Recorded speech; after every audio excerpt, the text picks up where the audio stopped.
প্রিয় দর্শক, আমি এই কলার গাছটা কাটবো। আসলে সেটা বড় কথা নয়। এই গাছটা কাটার পর আমি আপনাদের একটা মজার জিনিস দেখাবো। সেটা হচ্ছে গাছটা কাটি আগে।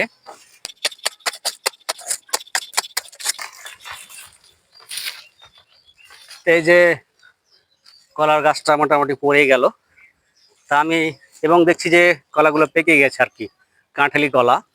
কিন্তু এত কলা কম কেন? আপনারা হয়তো ভাবছেন যে এখানে তো আরো কলা ছিল, এখানে তো আরো কলা ছিল, তা এত কম কেন? এর একটা রহস্য আছে।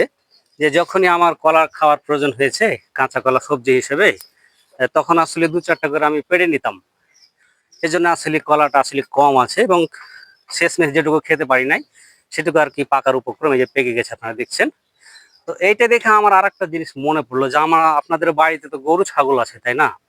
অনেকের বাড়িতে গরু ছাগল আছে। তো গরু ছাগল তো পুরা জবে না করলে আমরা তো আসলে খেতে পারি না। তো এটা দেখে আমার একটা কথা মনে পড়লো যে যখন আমাদের একটা গরু ছাগল থাকবে এবং আমাদের হয়তো বাড়িতে দু চারজন মেহমান আসবে, তো সে একটা ছাগলের পা কেটে খেয়ে নিলে হয় না?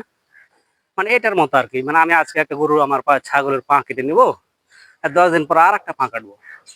তো আসলে এটা এইভাবে করা যায় কিনা? আপনাদের বাড়িতে যদি গরু ছাগল থাকে এবং আপনাদের আমার যেমন প্রয়োজন নেই, দু চারটা করে আমি কলা খেয়ে নিয়েছি, আপনাদেরও একটা ছাগলের পা কেটে 10 দিন পর আর একটা পা কেটে নিলে আসলে এটা হয় কিনা প্রিয় দর্শক জানাবেন।